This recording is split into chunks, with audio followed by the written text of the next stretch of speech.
Amen. Magandang umaga po sa bawat isa. Purihin ng Panginoon sa pagbagong araw ng linggo na muling pinagkaloob ng Diyos sa atin upang tayo po yung muling magsama-sama at magkatipon sa isang tinig, sa isang puso, sa isang layunin upang siya ay purihin, sambahin sa Espiritu at katotohanan.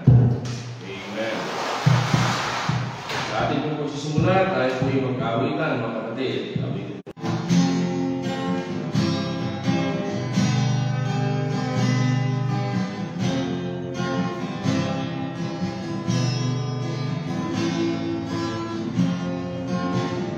Okay, ready na. Praise the Lord, no wrong we have done. Omniscient, all-knowing, He counts up their sun. Going to the sea, we are but for sure. Our sins, they are many, His mercy is more. Praise the Lord. His mercy is more. Stronger in darkness, new evermore. Our sins, they are many, His mercy is more. Silence the poor. Our sins, they are many, His mercy is more. Praise the Lord. His mercy is more.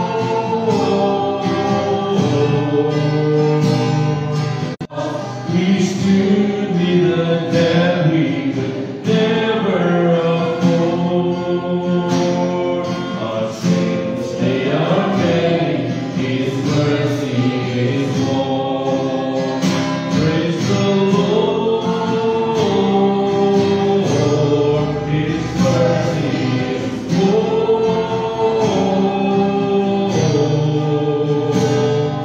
Stronger in darkness, new every morn. Our sins, they is more. Our sins, they are many, His mercy is more. Our sins, they are many, His mercy is more. Amen. Purihin ang Panginoon sa kanyang biyaya. This time, ulitin po natin, yet not I, but Christ in me.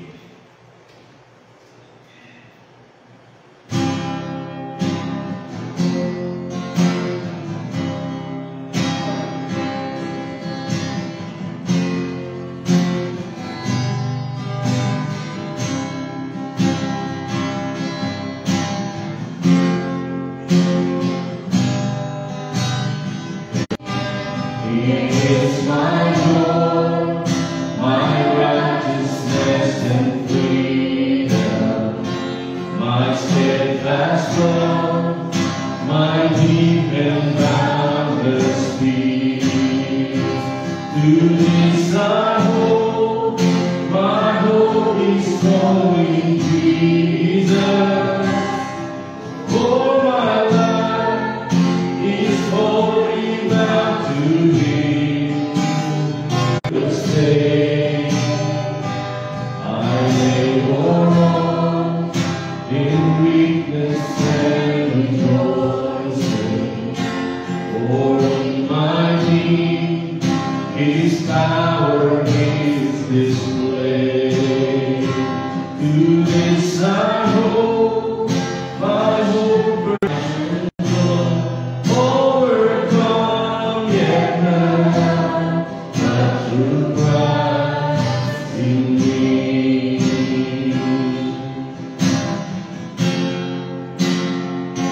No faith I pray, I know I am forgiven. The future sure, the price it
Jesus said, if I am weak, I should come to Him. No one else can be my strength.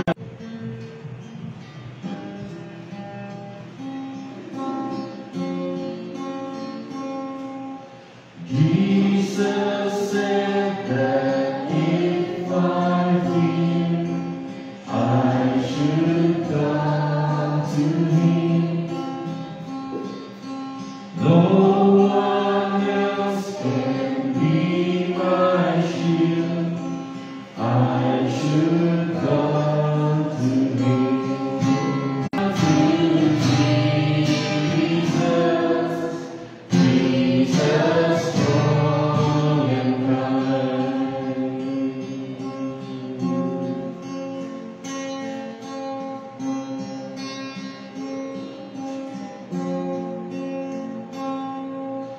Jesus said, if I am lost, He will come to me. And He showed me all the strong and kind. For the Lord is good and faithful. He will keep us day and night. We can always run to Jesus. Ayun sa lahat. Salamat po muli sa oras na ito na muli po ninyong ibinigay at pinagkaloob sa bawat isa sa amin upang muli kami po ay makapagsama-sama, makapagtipon sa layunin na ipagdiwang ang iyong kabutihan, ang iyong kadakilaan. Kilalanin ka, O Diyos, sa iyong habag at biyaya at pagmamahal na iyong ibinubuhos sa amin ng masagana sa bawat saglit ng aming mga buhay, sa bawat araw, linggo, buwan, taon na dumadaan. Tunay nga na itong mga kataga sa aming awitin na ikaw ay mabuti at tapat, umaga at gabi, umulan man, sa emosyon o sa damdamin, kundi laging nakabase sa iyong kalooban, sa iyong layunin, sa iyong plano, O Diyos. Sadyang ikaw ay nag-iisa, sadyang ikaw ang makapangyarihan sa lahat. Nasa ilalim mo ng iyong pangangasiwa ang lahat ng mga bagay. Walang anumang nangyayari o lumilipas sa mundo ito kung hindi dumaan sa pahintulot mo at sa kalooban mo. Maging ang mga simpleng pagkalagas ng aming mga buhok at pagtubo nito, Panginoon, ay nasa ilalim ng iyong pangangasiwa. Sadyang ikaw ay isang Diyos na kung saan ang lahat ng mga bagay ay iyong pinapangasiwaan, Panginoon. At ang lahat ay nasa ilalim ng iyong kontrol. Kaya't ikaw ay karapat-dapat sa aming pagtitiwala at ikaw lamang at wala ng iba. Sapagkat ang karunungan mo ay mula noong pang walang hanggang nakalipas, hanggang ngayong kasalukuyan at hanggang walang layo kami ng mga makasalanan hindi karapat-dapat sa iyong harapan. Kami ng mga makasalanan na ang dapat ay ang iyong kaparusahan at ang iyong galit at kahatulan. Subalit, salamat po at inahabagan mo kami, O Diyos.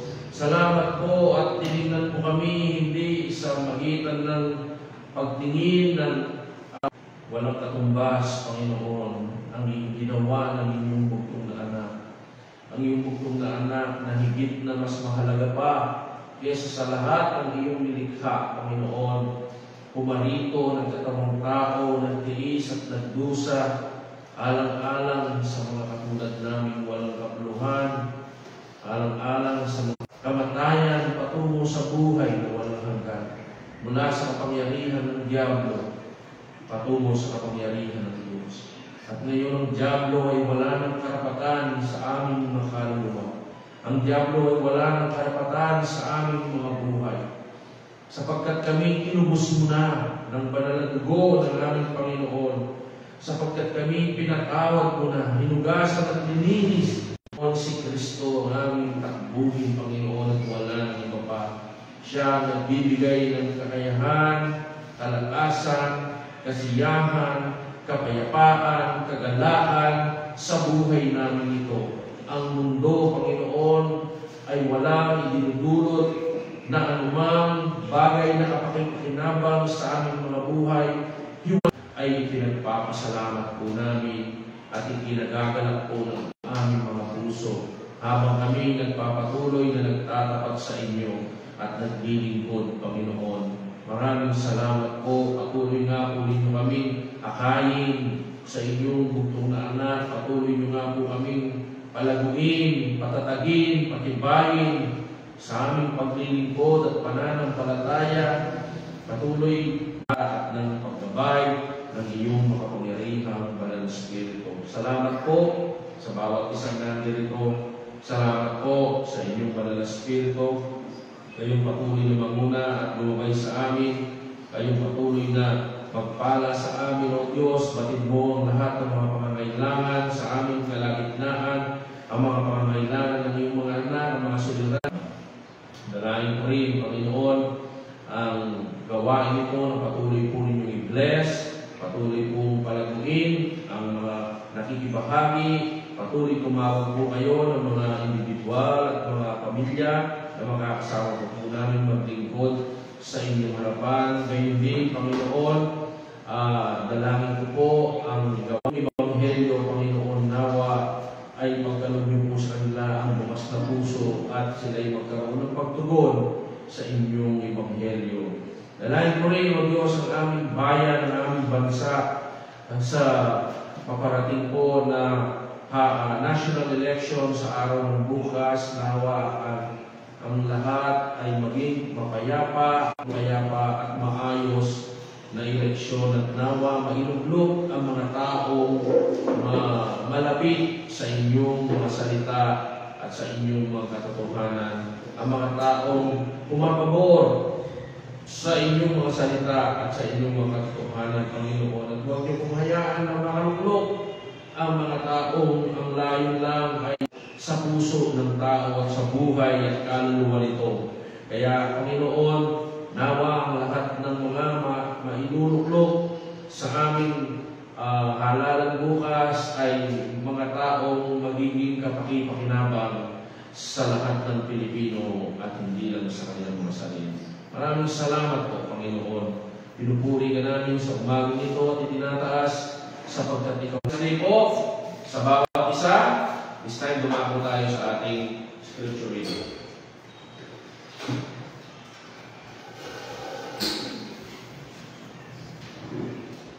Psalms chapter 33, verse 1 to 8. Rejoice in the Lord, O ye righteous, for praise is coming for the upright. Praise the Lord with heart. Sing unto him with the psaltery. Amen. Again, maraming po sa lahat ng ating mga nanay na mapagmahal at sa lahat ng mga nanay na mapagmahal sa buong mundo. Happy Mother's Day po sa inyong lahat. Amen. Muli na po ngayon. Of Ramatayim Sophim of Mount Ephraim. And his name was Elkanah. Ano pangalan? Elkanah. The son of Jeroham, the son of Elihu, the son of Tohu, the son of Suf, an Ephrathite. And he had two. The priests of the Lord were there. And when the time was that Elkanah offered, he gave to Peninnah his wife, and to all her sons and her daughters portions.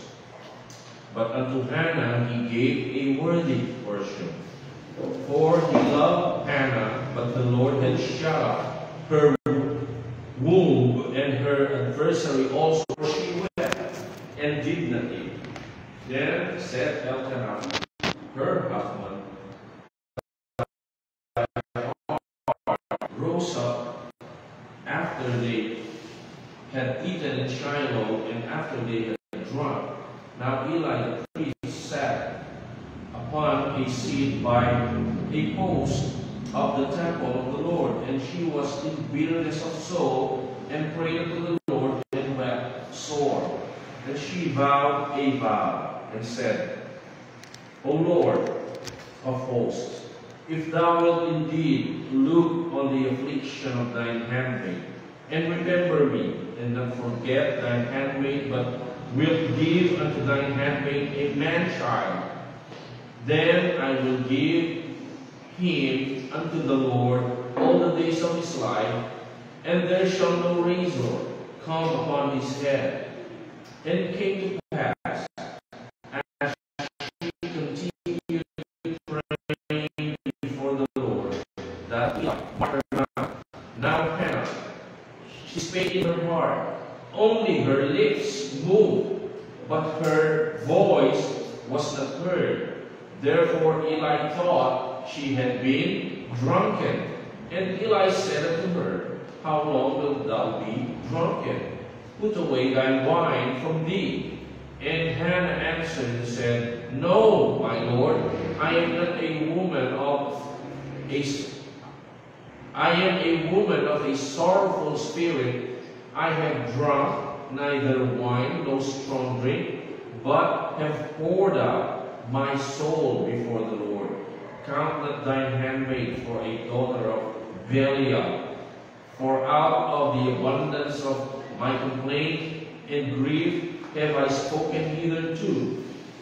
Then Eli answered and said, Go in peace, and the God of Israel grant thee thy petition that thou hast asked of him. And she said, Let thine handmaid find grace in thy sight. So the woman went her way, and did eat, and her countenance was no more sad. And they rose up in the morning early and worshipped before the Lord, and returned and came to their house to Ramah. And Elkanah knew Hannah his wife, and the Lord remembered her.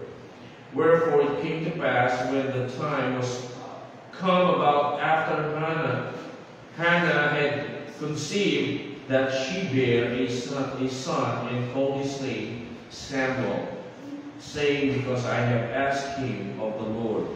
And the man Elkanah and all his house went up to offer unto the Lord the yearly sacrifice and his vow. But Hannah went not up, for she said unto her husband, I will not go up until the child be weaned, and then I will bring him, that he may appear before the Lord, and there abide forever. And Elkanah, her husband, said unto her, Do what seemeth thee good. Tarry until thou have weaned him. Only the Lord established his word. So the woman abode, and gave her son suck until she weaned him. And when she had weaned him, she took him up with her, with 3 bullocks, and 1 ephah of flour, and a bottle of wine, and brought him unto the house of the Lord in Shiloh, and the child was young. And they slew a bullock, and brought the child to Eli. And she said, O my Lord, as thy soul liveth, my Lord, I am the woman that stood by thee here, praying unto the Lord. For this child I pray, and the Lord hath given me. Sa pangalan ni Jesus po ang manalangin. Amen. So, ating pong nakita, mga kapatid, ang chapter 1 ng 1 Samuel. Ito po ay patungkol sa isang nanay na ang pangalan ay Hannah. Pagkatan natin ang ating pag-aaralan ngayong umaga, traits of a godly mother. Traits, diwang ang mga ganitong araw, kung meron pong mga magdiriwang para sa mga nanay na naglilingkod sa Diyos, ay walang iba kundi ang mga iglesia na nangangaral ng katotohanan. At bagamat ang pagdiriwang ito sa iba ay dinadaan nila sa mga material na bagay at kung ano-anong mga bagay pa na kanilang ipinapasok sa pagdiriwang na ito. Subalit sa atin po ay ang pagdiriwang po natin ay mag-uumpisa sa salita ng Diyos. Amen? So, napakahalaga na ito po ay ating ipagdiwang sapagkat ang pagiging nanay, ang sabi dito, ay ang pinakamatandang trabaho sa buong mundo. At kung walang mga nanay, ay wala ang mundo, walang mga tao.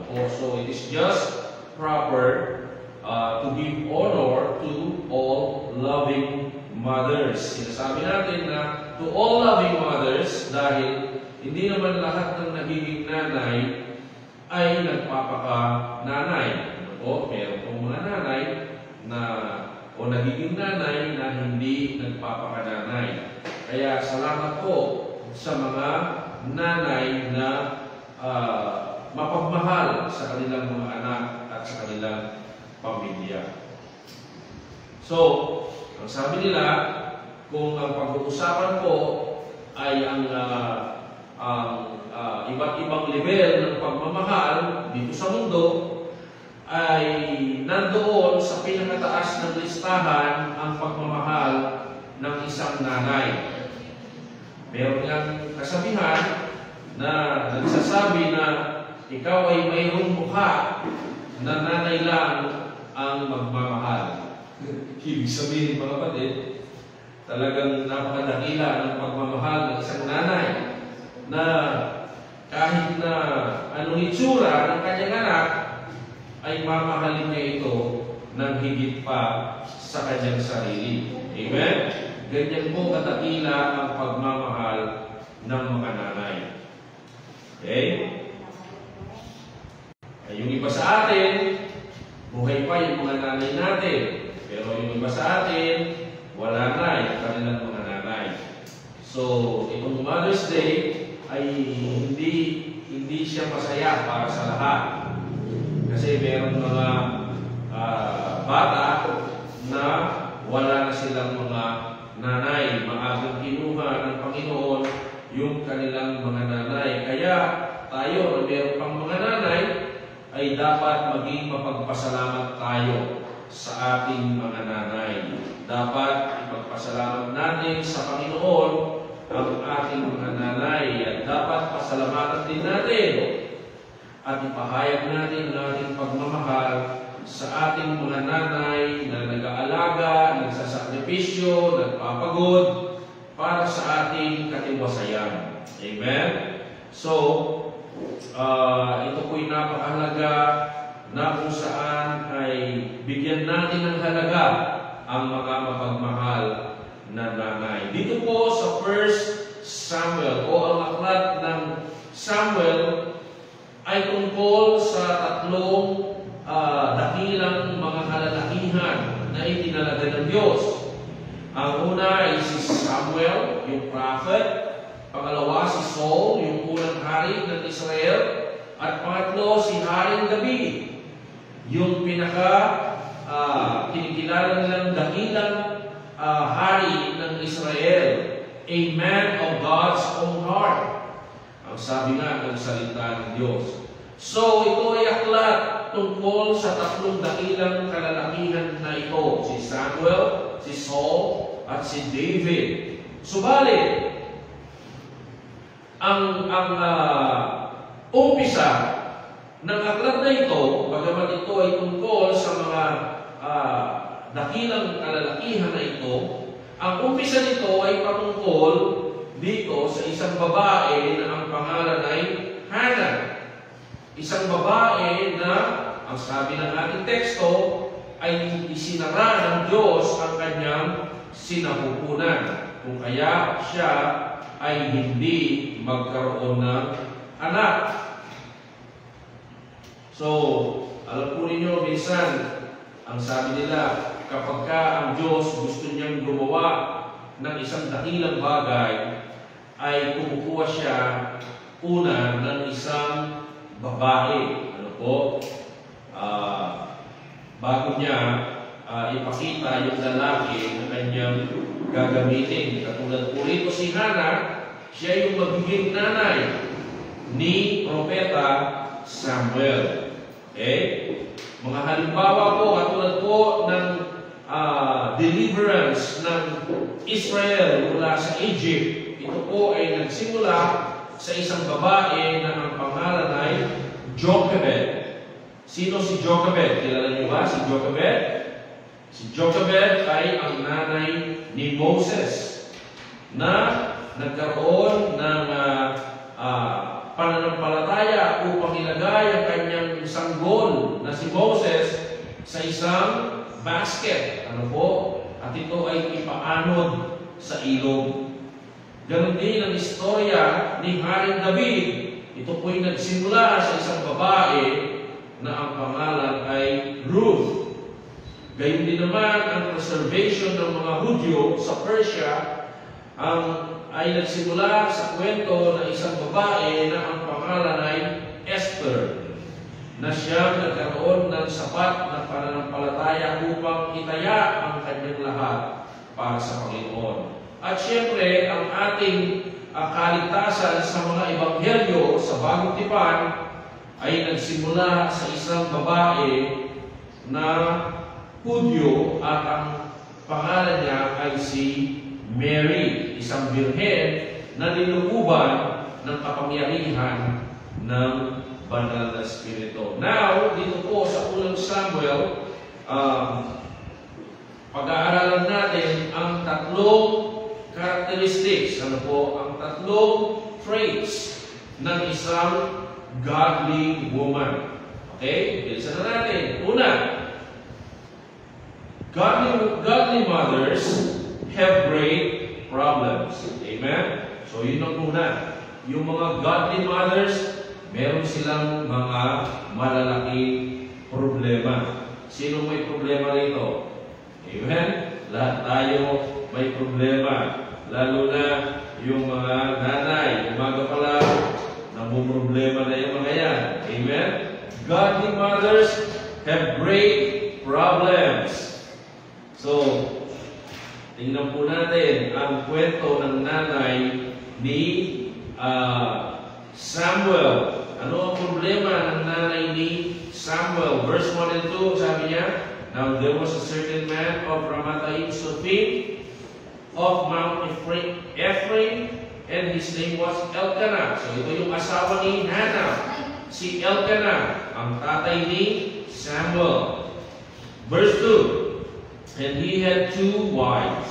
The name of the one was Hannah, and the name of the other Peninnah. And Peninnah had children, but Hannah had no children. So, ayun po, mga kapatid, ang problema ni Hannah. Ang problema niya, una, dalawa sila sa buhay ni Elkanah. Okay? So, sa Lumang Tipan ay, lalo na sa kultura ng Hudyo, ay may pahintulot po sila sa batas ni Moses na magkaroon ng asawang higit pa sa isa. Okay?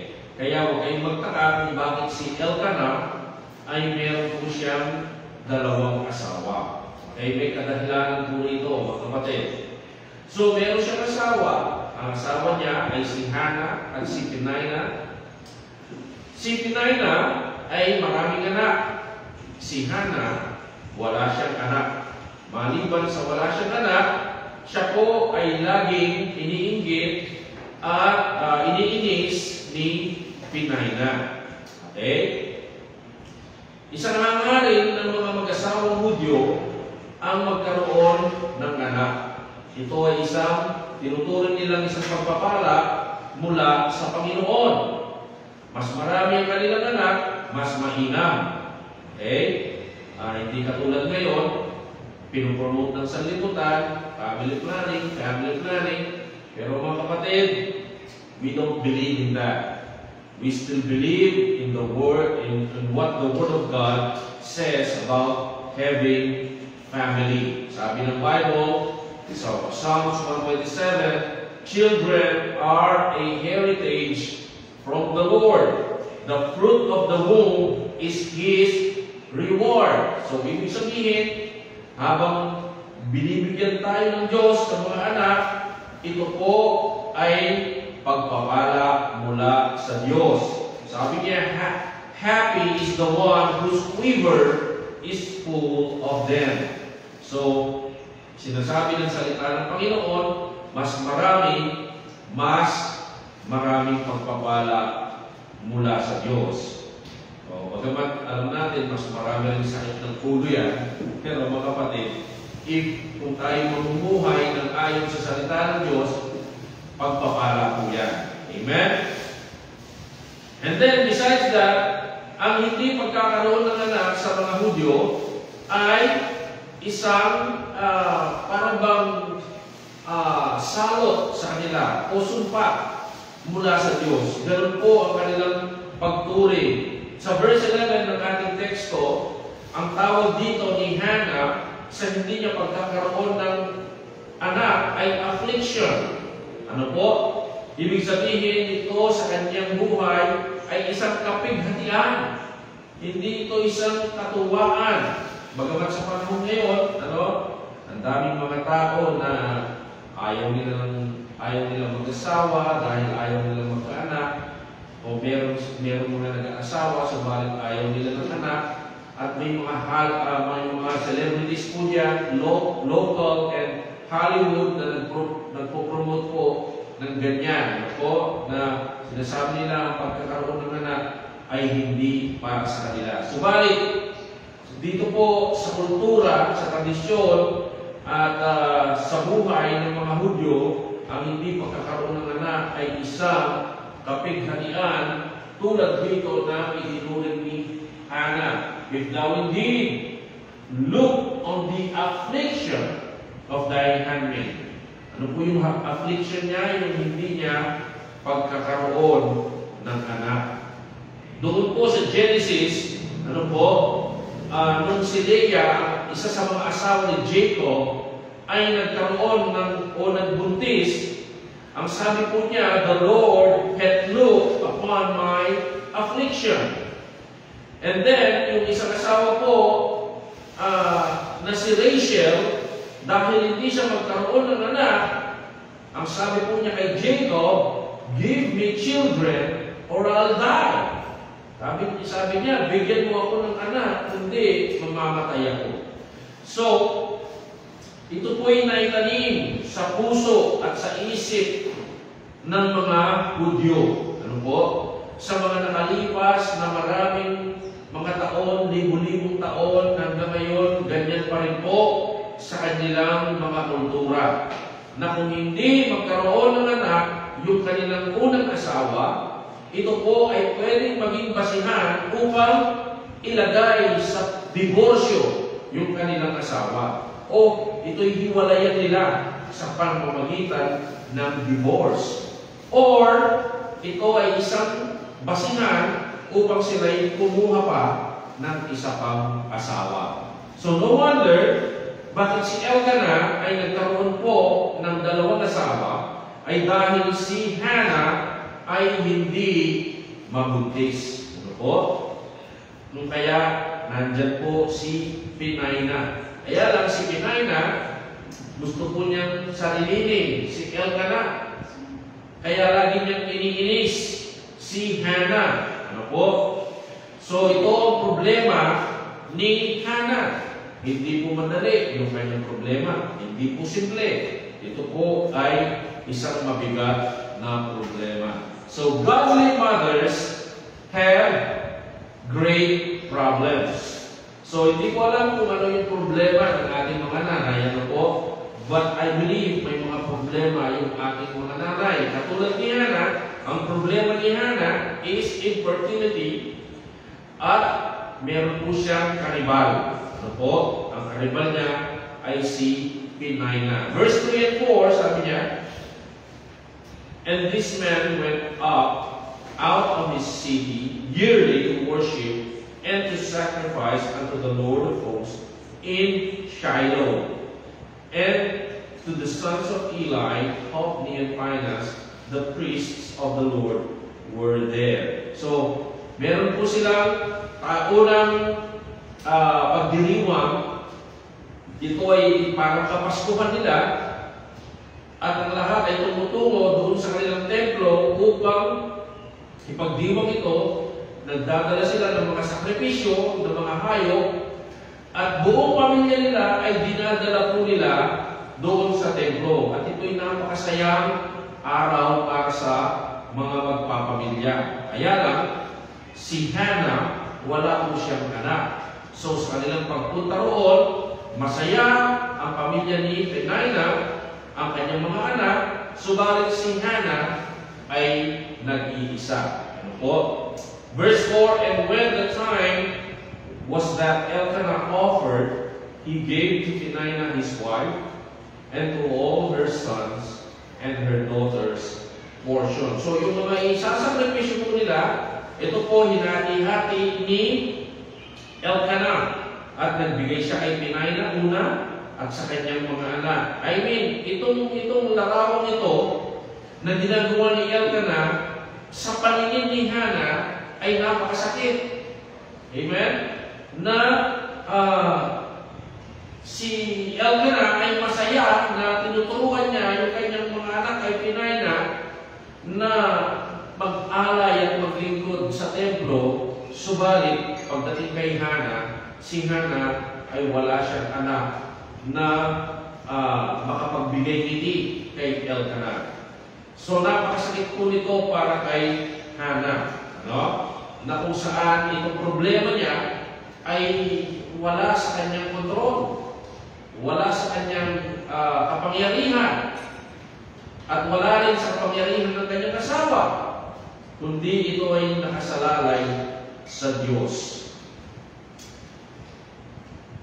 So, ito po ang problema niya, mga kapatid. Ano? Maging yung, isipin niyo, maging yung pagpunta nila sa church or sa temple ay kabigatan para kay Hannah. Kasiyahan para kay Peninnah, subalit kay Hannah, maging ito ay kabigatan. Maging yung pakikinig doon sa priest na nagtuturo kung paano alagaan at pangasiwaan ng isang pamilya ay katuwaan para kay Peninnah, subalit napakasakit para kay Hannah dahil mag-isa lang siya. Ano? At ang pinakamasaglag pa rito, mga kapatid, sa pagdiriwang na ito ay isang pagsasaya ng buong pamilya, subalit para kay Hannah, ito po ay isang pagdaramdam ng kanyang mga dinadalang kabigatan sa kanyang puso. Verse 6 and 7. And her adversary also provoked her. So, sino yan? Yung adversary niya. Ang adversary niya ay si Peninnah. Sa Tagalog, ang sabi niya, at ang kanyang kaagaw, ang sabi niya rito, ang kanyang kaagaw ay siya'y kanyang mainam na niyayamot. Okay? Siya ay niyayamot, iniinis. So, imbis na sana, pwede naman sila maging magkaibigan, di ba? Dahil natural naman yung mayroong dalawang asawa sa mga Hudyo. Subalit, mga kapatid, mas pinili ni Peninnah na inisin itong si Hannah. Okay? So, sabi niya, her adversary provoked her sore. Hindi lang basta iniinis, kundi iniinis niya ng malala. Nakita po ninyo? For to make her fret, because the Lord had shut up her womb. Verse 7. And as he did so year by year, when she went up to the house of the Lord, so she provoked her. Therefore, she wept and did not eat. So nakita po ninyo mga kapatid, ang pinakamasayang araw na dapat sana ipinagdiriwang ng lahat ng mga Hudyo ay nagiging araw ng pagtangis sa buhay ni Hana. Napakawalang puso ditong si Penina, mga kapatid, ano? Isipin mo, siya pinagpala, may mga anak, tapos nakukuha pa niya na tuyain at inisin itong kanyang kasama sa isang bahay. Tandaan po ninyo, magkasama po sila sa isang bahay.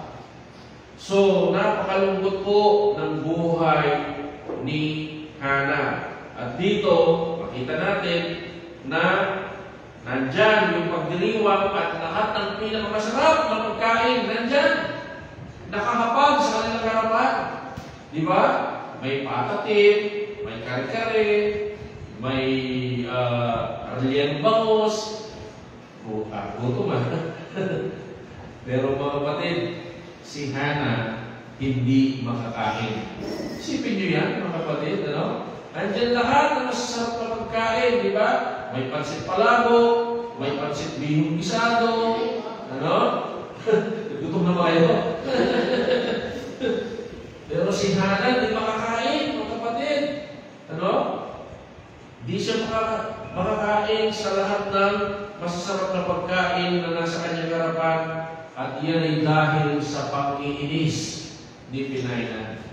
Pwede naman sana na kinakaibigan na lang niya. Pwede naman sana na kinocomfort niya. Pwede naman sana na sinasabi niya, kung tulungan kitang manalangin, pag-pray, huwag kang mawala ng pag-asa.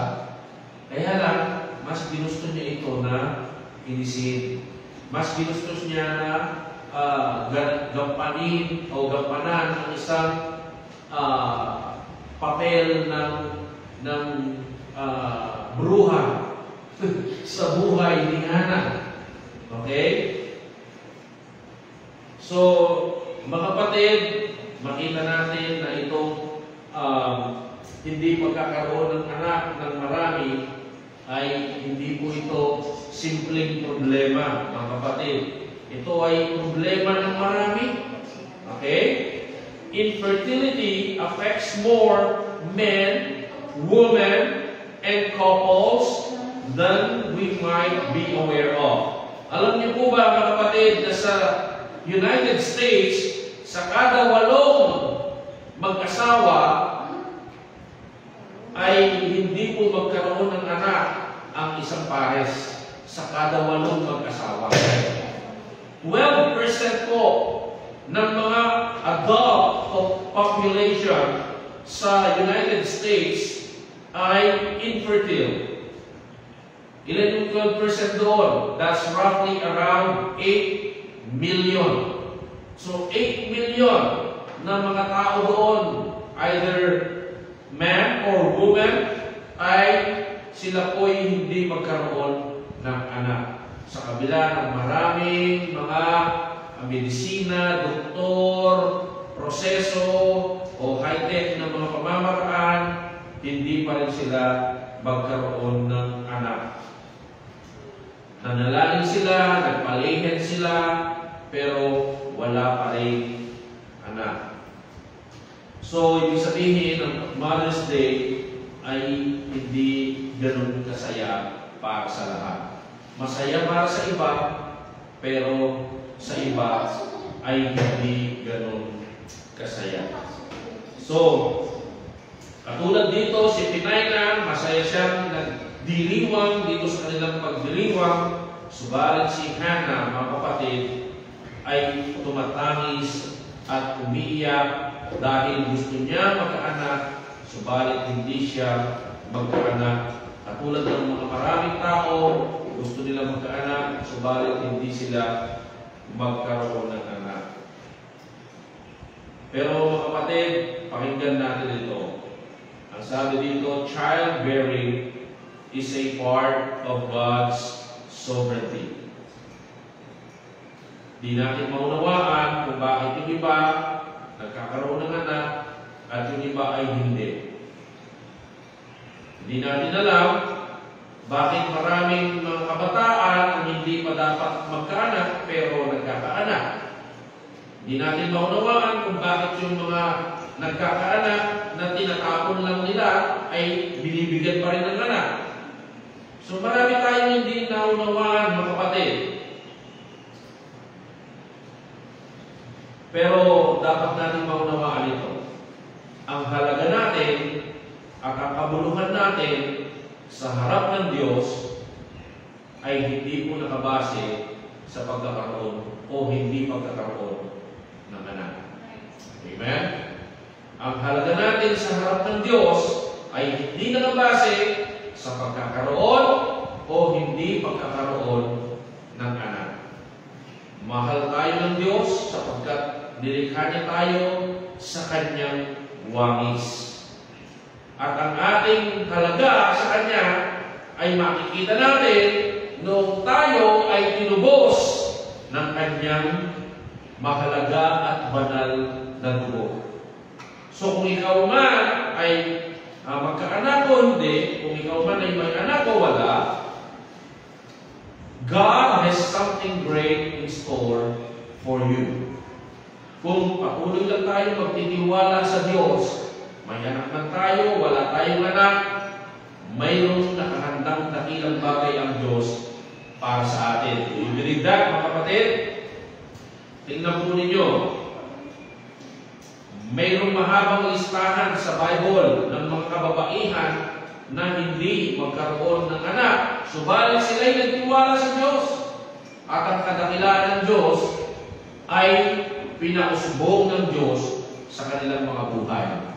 Una si Sarah, ang asawa ni Abraham, hindi magkaanak. Si Rebecca, ang asawa ni Isaac, hindi magkaanak. Si Rachel, ang asawa ni Jacob, hindi magkaanak. Si Ruth, ang asawa ni Boaz, hindi makapagbigay ng anak ay Boaz.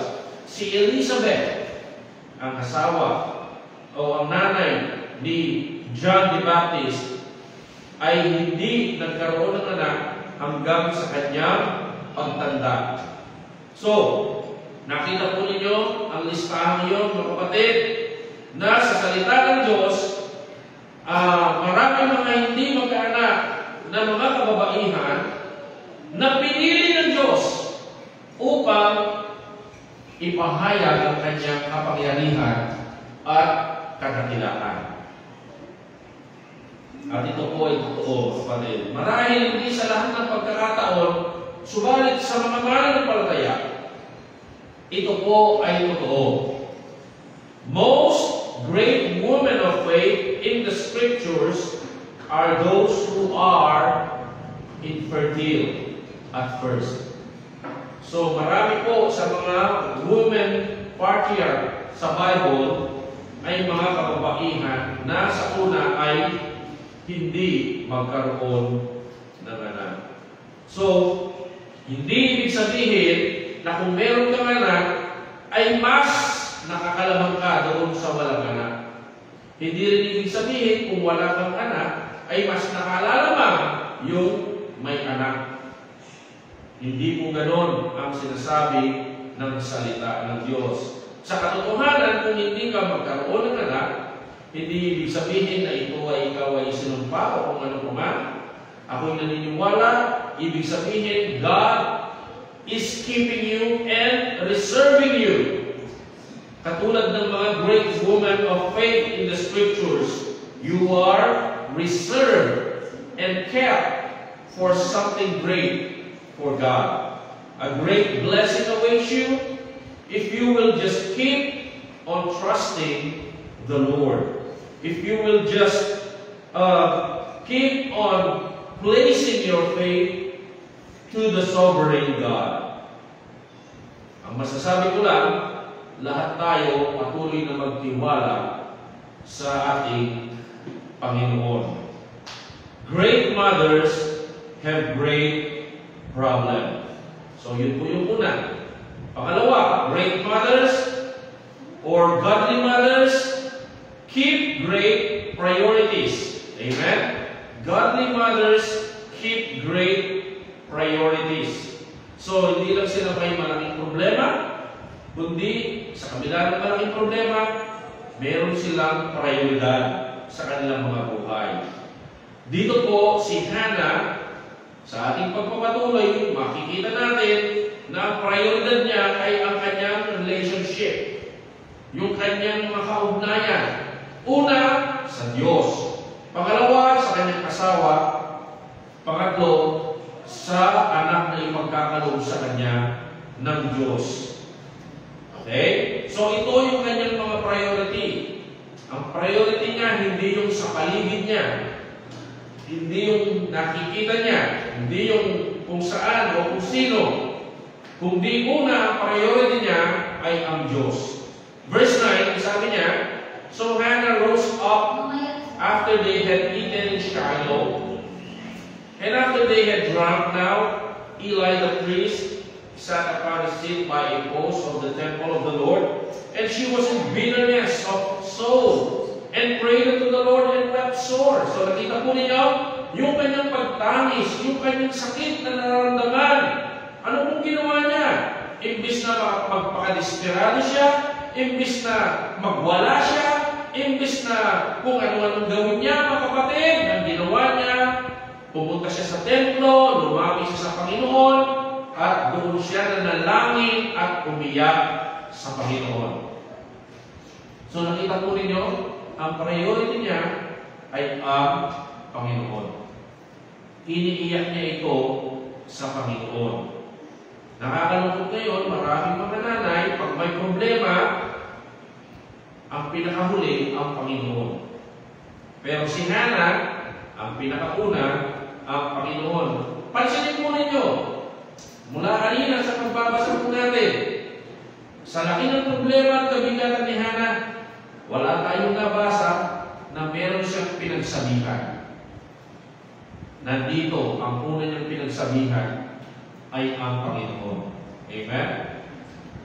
Minsan, pag may problema tayo, kung kanino muna tayo nagsasabi, bago natin sabihin sa Panginoon. Pero si Hannah, verse 10, and she was in bitterness of soul, and prayed unto the Lord and wept sore.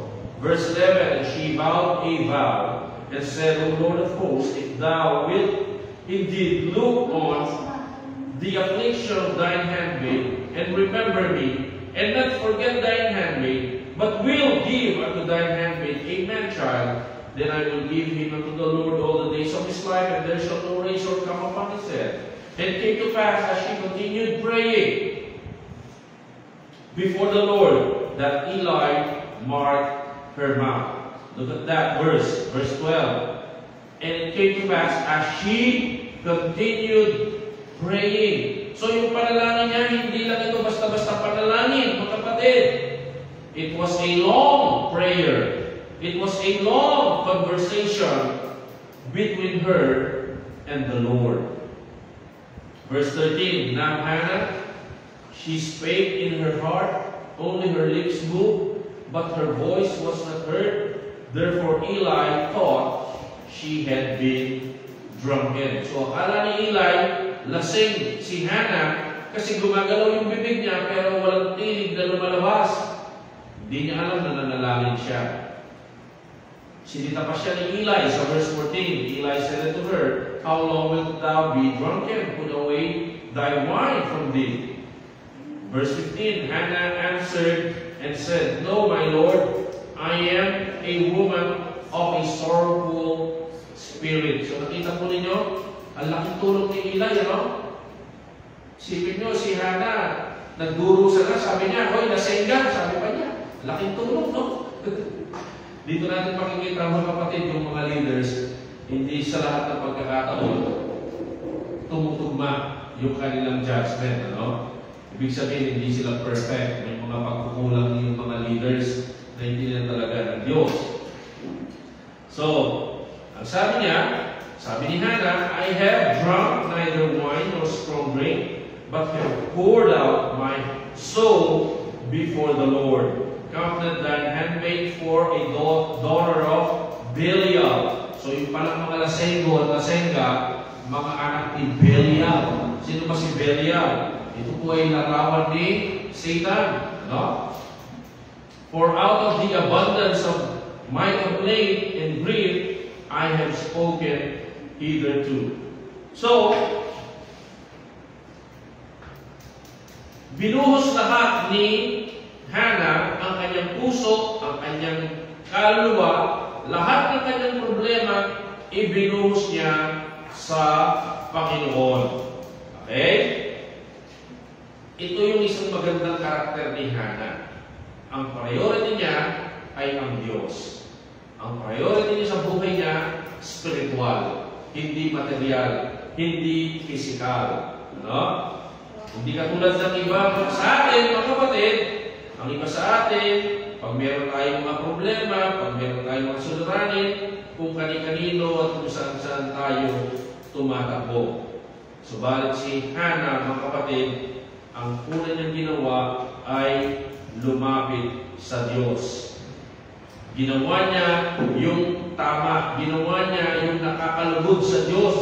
Sa kabila ng kanyang pagdurusa at paghihirap, ang naisip pa rin niyang unahin ay ang Diyos at ang nakakalugod sa Diyos. At ang nakakatuwa pa rito, mga kapatid, sa kanyang panalangin, hindi siya nagreklamo. Hindi niya sinabi sa Diyos, Panginoon, bakit ganito, bakit ganyan? Panginoon, matapat naman ako sa iyo, bakit ganito, bakit ganyan? Hindi.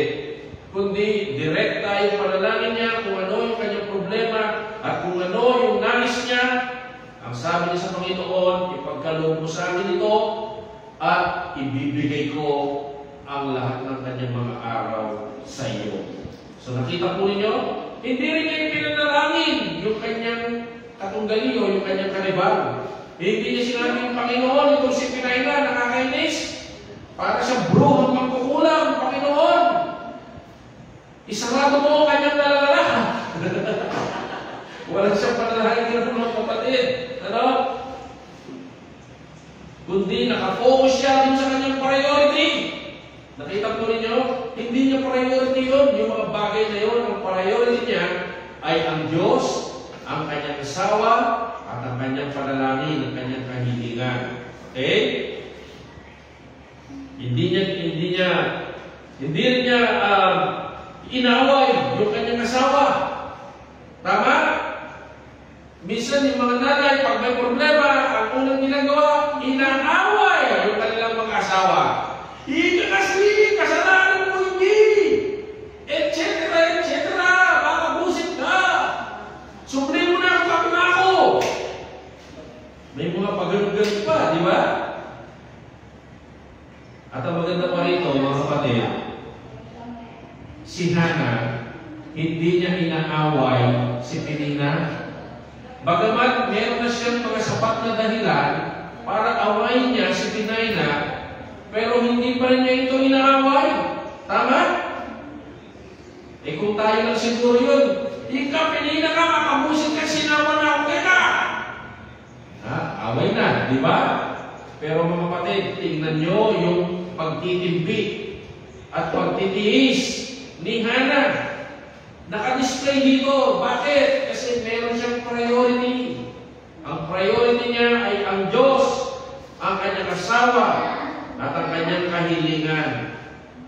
So dahil meron siyang priority, idinudulog niya ito sa Diyos, at tinitiis niya yung lahat, at yung iba ay pinagkakatiwala na niya sa Diyos. Pati si Pinayna, ipinagkakatiwala na niya sa Panginoon. Siguro kung tayo si Hannah, baka kung ano nang ginawa natin, kay Pinayna. Pero kay Hannah, iba, mga kapatid. Okay?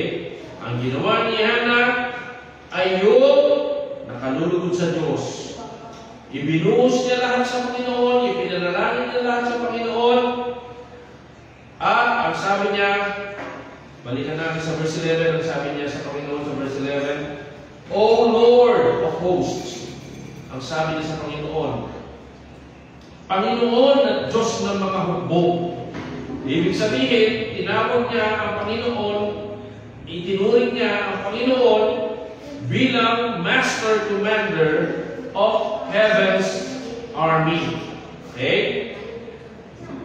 Nagsumamo si Hannah sa Diyos base sa karakter at kapangyarihan at pagkasoberenya ng Diyos. Okay? Ang sabi niya, God, most powerful, commander of the armies of heaven, I ask that you give me my requests. Verse 12, ang sabi niya, and it came to pass, as she continued praying before the Lord. Sa ibang mga salin po, sabi nito, as she was long time praying, nananalangin siya sa Panginoon ng mahabang panalangin. Iilan pa ba sa mga tao sa loob ng church ang nananalangin ng mahaba? Iilan pa ba sa mga tao sa loob ng church ang nananalangin ng kalahating oras, 1 oras, 2 oras? Naalala ko tuloy ang sabi ni Spurgeon, abala ako bukas. Sabi niya, ang dami kong gagawin bukas. Kaya ang gagawin ko, sabi niya, gigising ako ng madaling araw upang makapanalangin ako ng mas mahaba. Mga kapatid, let's spend time in prayer. Katulad po ni Hannah. Isang prayerful na nanay. She prayed, and she prayed continually with long prayer and repeated her request before God. Verse 17, ang sabi niya, then Eli answered and said, go in peace. Kung hindi siya sinabihan ni Eli, marahil nagpatuloy pa siya sa pananalangin. Kaya lang nakita ni Eli na mahaba na yung kanyang panalangin, kaya ang sabi niya, go in peace. And then, ito yung encourage naman, pambawi ni Eli kanina sa kanya sinabi. Ang sabi niya, and the God of Israel grant thee, amen, thy petition that thou hast asked of him. Bagamat hindi alam ni Eli yung idinulog ni Hannah sa Panginoon, ang sabi ni Eli, ipagkaloob nawa ng Diyos ang iyong kahilingan. In other words, mga kapatid, Hannah, because you did the right thing, because you are trusting God, first of all, ang sabi ni Eli sa kanya, go in peace. Amen? You cannot go in peace without trusting the Lord. Magkakaroon ka lang ng kapayapaan kung ikaw ay may tiwala sa Diyos. Magkakaroon ka lang ng kapayapaan kung ang pananampalataya mo sa Diyos ay nananatili at hindi nawawala. You cannot go wrong when you seek God first. Amen? Hindi ka mapupunta sa mali kung lagi mong inuuna ang Panginoon katulad ni Hannah. Anong sabi ng Panginoon? I am the first and the last. I am the beginning and the end. So, ang simula natin ay Panginoon at ang pagtatapos natin ay sa Panginoon din. Anong sabi ni Matthew? Seek ye first the kingdom of God and His righteousness, and all these things shall be added unto you. Anong sabi sa Proverbs? Trust in the Lord with all thy heart, and lean not in thine own understanding. In all thy ways acknowledge Him, and He will direct thy path. So, sabi ni Eli, go in peace. Inilagay mo ang tiwala mo sa Diyos. Inilagay mo ang pananampalataya mo sa Diyos. Go in peace. Ang mga problema mo ngayon, nasa Diyos na. Go in peace. Ang mga suliranin at kabigatan mo ngayon, inilagay mo sa paanan ng Diyos. Inilagay mo sa Kanyang presensya. Ipinagkatiwala mo sa Kanya. At ngayon ang Diyos ay nagtatrabaho na para sa iyo. Go in peace.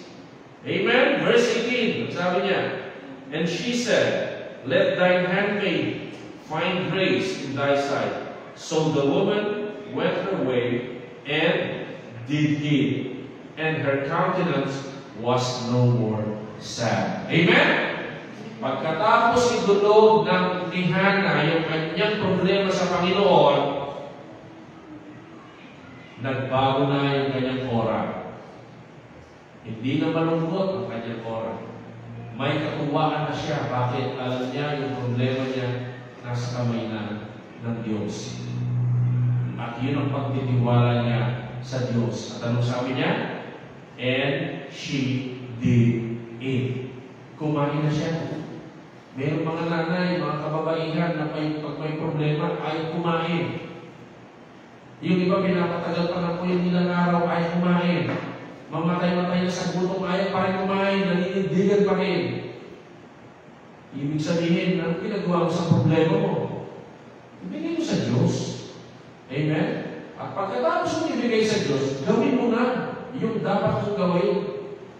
Huwag kang manatili dun sa problema mo, hindi tamang gawin yun. Kundi lumulog ka sa presensya ng Diyos. Yan ang ginawa ni Hana. Kung kaya nakakain na siya, di ba? Okay lang. Kung may problema ka, mabigat ang kalooban mo, hindi ka makakain, may problema ka, okay lang yan. Pero idulog mo sa Diyos, huwag kang manatili dyan. Di ba? Hindi yan lugar na binigay sa ng Diyos para mag-standby ka dyan. Kundi yan ay dadaanan mo lang dapat. Hindi ka dyan mag-standby. Okay? So dito nakita natin si Hana, pagkatapos ng dumulong sa Diyos, nagbago ng lahat. Yung mukha niya, naging mabigat, naging maaliwalas na. Pumasok siya malungkot, pero lumabas siya na may kagalakan. Pumasok siya na may mabigat na puso, pero dumulog siya sa Panginoon sa panalangin, at lumabas siya na merong kasiyahan sa Diyos. She had the peace that passes all understanding. Let your request be made known unto God. We ought to pray, mga kapatid. Dapat manalangin tayo. Dapat matuto tayong manalangin ng mahaba. Lahat ito, sinasabi na si Hana, ang priority niya, ay ang una, ang kanyang relasyon sa Panginoon. Ito ang kanyang priority. It is a living relationship. Hindi lang siya umiikot sa mga ritual ng simbahan o ng templo, kundi ang kanyang relasyon sa Diyos ay tunay. Maraming mga tao ang labas-masok sa mga simbahan, pero walang tunay na relasyon sa Diyos. Si Hana, buhay ang kanyang relasyon sa Diyos. At ito ang kanyang priority.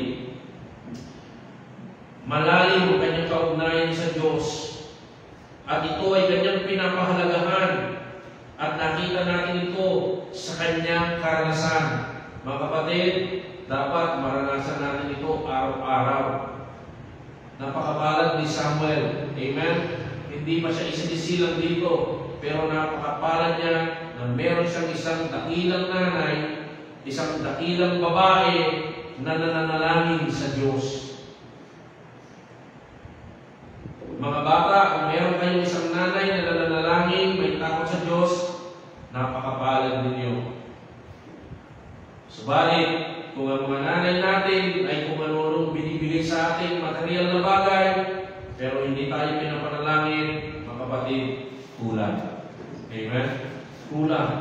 Si Samuel, napakapalad niya dahil meron siyang nanay na nananalangin. Mga kabataan, pansinin ninyo, si Hana, sa puntong ito, wala pang Samuel. Wala pa yung anak niya. Pero, ipinapanalangin na niya. At, alam na niya yung kanyang plano para sa kanyang anak. Anong plano niya? Na yung anak niya, maglingkod sa Diyos. Hindi pa ibinigay sa kanya. Pero sabi niya, Panginoon, pag ipinagkaloob mo ito, ipinapanalangin ko, gamitin mo siya. Gamitin mo siya, Panginoon. So, napakahalaga na tayo'y nananalangin. Kung lahat ng mga bata na isinilang dito sa mundo ay merong mga nanay na nananalangin para sa kanila, ang mundong ito ay magbabago. Ang mundong ito ay magiging mas mainam na lugar Para sa lahat, kung ang lahat ng mga nanay ay dumudulog sa Diyos. Praying mothers, do more than just about anyone else. Praying mothers are greater than any politicians running in office. Nagtataka tayo, bakit ganito ang aming bansa?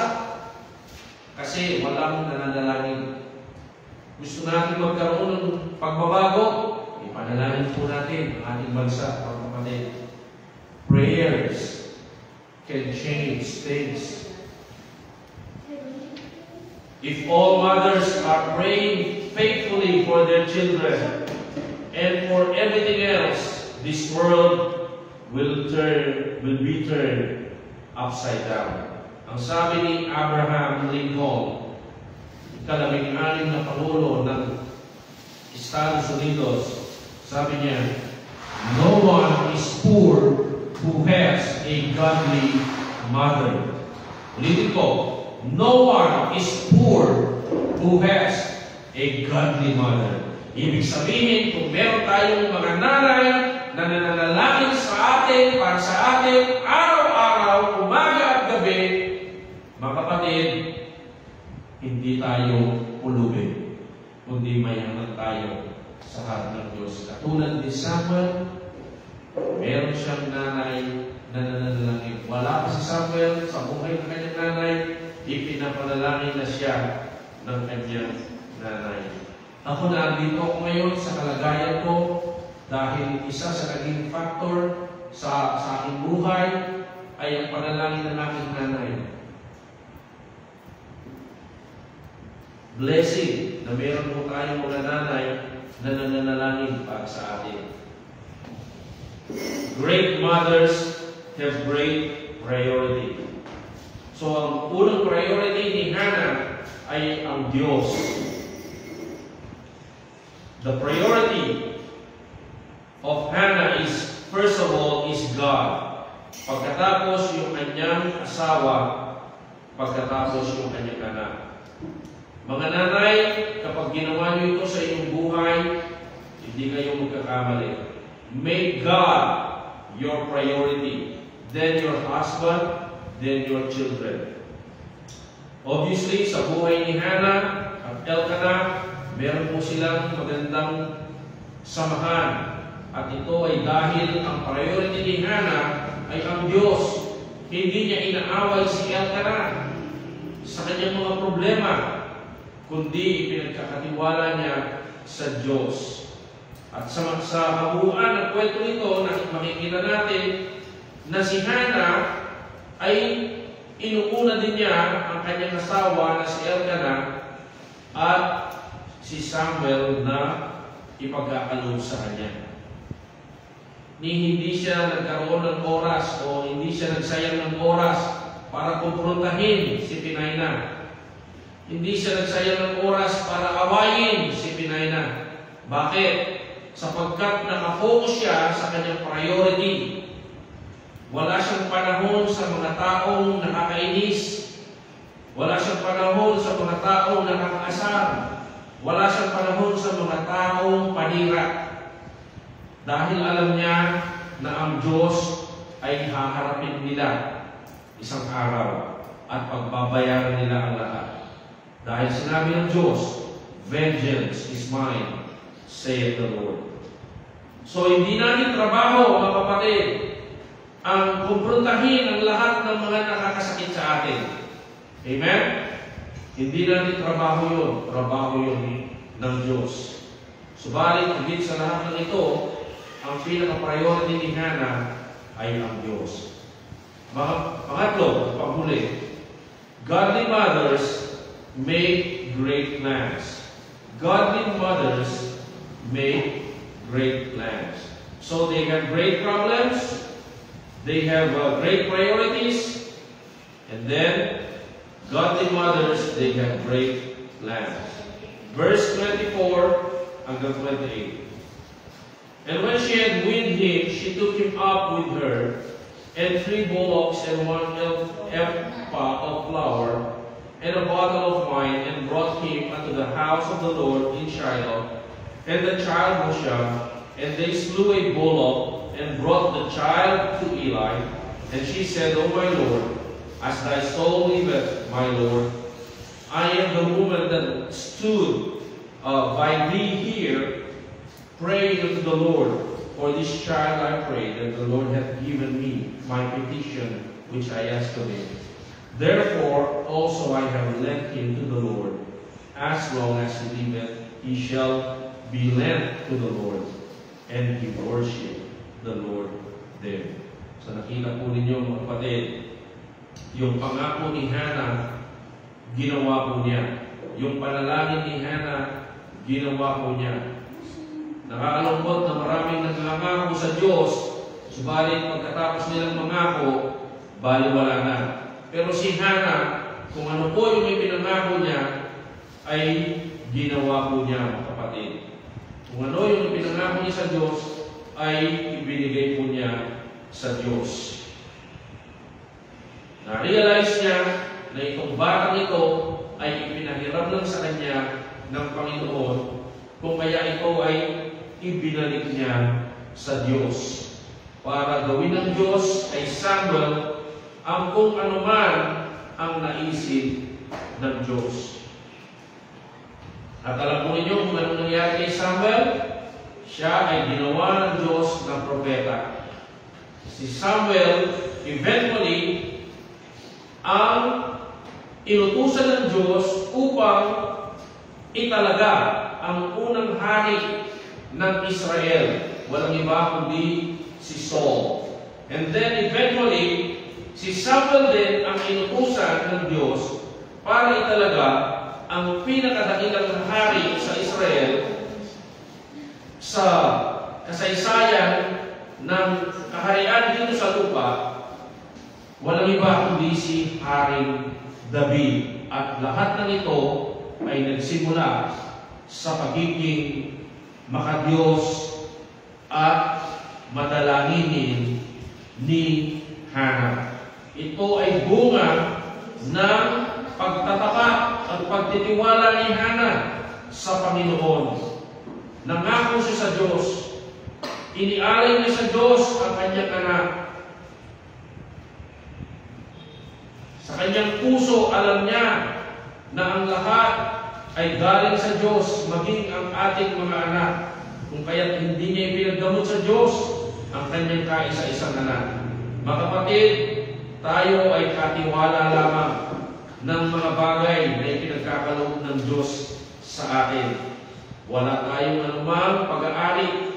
Ang lahat ay ipinagkatiwala lamang ng Diyos sa atin. Kung anuman ang meron tayo ngayon, isang araw, itong lahat ay iiwanan natin, mga kapatid. Yung bahay na pinatayo mo, yung mga sasakyan na binili mo, isang araw, iiwanan mo lahat yan. At darating ang oras, magiging pag-aari na ng iba yan. At hindi ka man maaalala na isang araw ay naging pag-aari mo yan. Ibig sabihin, mga kapatid, ang mga ito yung pinagkakatiwala lamang sa atin. So habang ito ay nasa atin, mga kapatid, gamitin natin para sa ikaluluwalhati ng Diyos. Katulad ni Hannah, isang napakagandang halimbawa na kung saan, bagamat meron siyang mga problema, ay meron siyang mga prioridad at meron siyang mga plano na ginawa niya para malugod ang Diyos.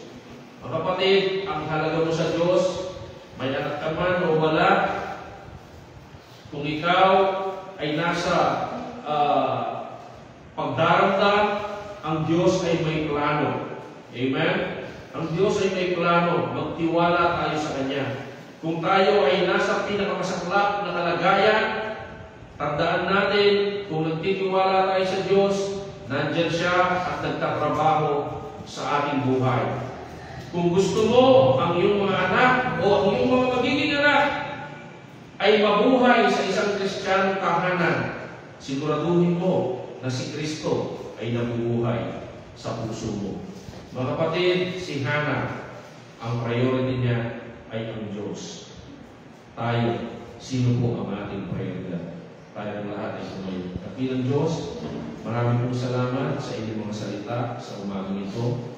At salamat po sa buhay ni Hana, Panginoon, kung paano po siya nagtapat sa inyong harapan. Tulungan ninyo ng kanyang halimbawa ay masunod po namin sa aming mga buhay.